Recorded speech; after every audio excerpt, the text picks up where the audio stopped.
हा नारायण महाराजांना आणि दत्त भगवानचा साक्षात भेटीचा फोटो आहे. म्हणजे गिरनार पर्वतवरती नारायण महाराजांना साक्षात दत्तप्रभूंनी दर्शन दिलेलं आहे तिथे हा फोटो. आणि मग भेट करून तिथे त्या गुफेमध्ये घेऊन गेलेले त्यांना. जी गुफा होती ना त्यांचे निरंजन स्वामी म्हणून ते संत होते. निरंजन स्वामींना त्यांच्या आपल्या गुरूंचा याचा अनुग्रह करा आणि मग पुढे दीक्षा करा. तर ते नारायण महाराजांचं त्या तिथे हे झालेलं आहे. मग काही वर्षानंतर लक्ष्मी महाराज यांची परंपरा जी चाललेली आहे, लक्ष्मी महाराज यांचे शिष्य, नारायण महाराजांचे शिष्य लक्ष्मी महाराज. तर लक्ष्मी महाराजांचं हे इथे आश्रम होतं इंदोरला. तिथे आश्रम होतं इंदोरला. तर इंदोरला त्यांनी आपली जे नारायण महाराजांनी समाधी घेतली की आता काशीला मी समाधी घेणार आहे, तर मग त्यांच्या चरण पादुका लक्ष्मी महाराजांना दिल्या. तर नारायण महाराजांच्या चरण पादुका आणि या रुद्राक्षाची माळ नारायण महाराजांच्या पादुका आहे आणि या लक्ष्मी महाराजांच्या पादुका आहे. नारायण महाराजांचे शिष्य लक्ष्मी महाराज, ते लक्ष्मी महाराजांचं हे मंदिर आहे. आणि या मंदिरामध्ये हे राधाकृष्ण जे मंदिर आहे ते साक्षात लक्ष्मी महाराजांच्या हाताने स्थापना झालेली आहे. जवळजवळ 160 वर्षे पूर्ण होती. ही पादुकाची स्थापनाची माहिती आहे. पादुका केव्हा स्थापना झाल्या, या पादुका जे स्थापना झाल्या ना, हे त्यांची माहिती आहे. जो पादुका स्थापना आपण उत्सव इथे मनवतो गुढीपाडवा ते रामनवमी, म्हणजे अष्टमीच्या दिवशी ह्या स्थापना झालेल्या दोन्ही सद्गुरूंच्या.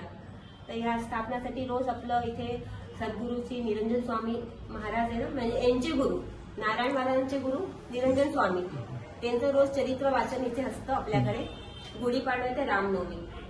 आणि अष्टमीला हा महाउत्सव असतो. या पादुकाच्या स्थापनेला जवळजवळ 80 वर्ष पूर्ण होती. तेव्हापासून आतापर्यंत सगळं चाललेलं आहे. म्हणजे खूप तर नाही करू शकत आहे, पण या स्थापना झाल्यापासून यांचा उत्सव आपण मनवतो असं.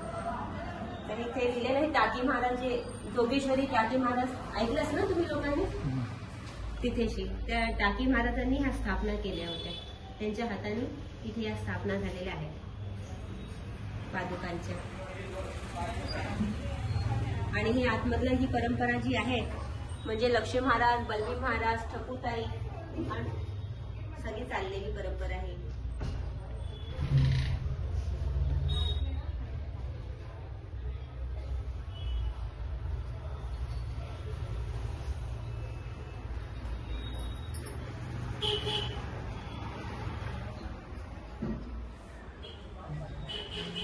तुम्ही लोक पण इकडे आले ना, तुमचा काहीतरी संबंध आहे